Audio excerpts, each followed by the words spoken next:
1982 का जमाना था। जिला झंग के मुजाफात में एक बोसीदा हवेली खंडर बुनती जा रही थी। वहां की मकीन उल्विया बेगम दिनों में खामोश और रातों में बातूनी हो जाती।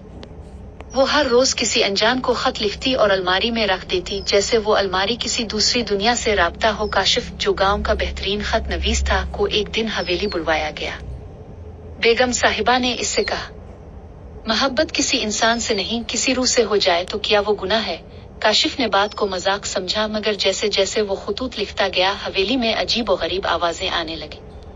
कभी दरवाजे खुद ब खुद बंद हो जाते, कभी साए दीवारों पर चलने लगते। एक रात जब काशिफ ने आखिरी खत लिखा, मैं तुम्हें अपनी जान से ज्यादा चाहती हूँ, वापस आ जाओ, तो वो अलमारी खुद ब खुद खिल गई।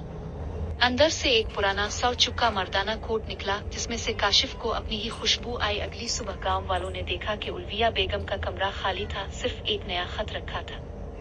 हम मिल गए हैं, मगर इस दुनिया में नहीं। काशिफ भी गायब था।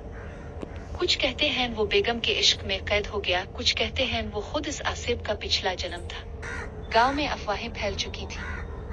उल्विया बेगम और काशिफ की गुमशुदगी अब एक औलनती मोहब्बत कहलाई जाने लगी थी। कोई कहता वो दोनों मर चुके हैं, तो कोई कहता वो अब अलमारी में कैद हैं। 5 साल बाद एक नौजवान लड़की नाइला शहर से अपने दादा की जायदाद संभालने इस पुरानी हवेली में आई।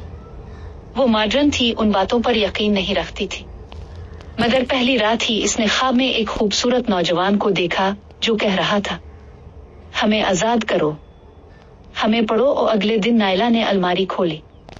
अंदर एक पुराना खत था, जिस पर स्याही धुंधला चुकी थी, मगर एक जुमला साफ पढ़ा जा सकता था, हम जिंदा तो नहीं मगर खत्म भी नहीं हुए।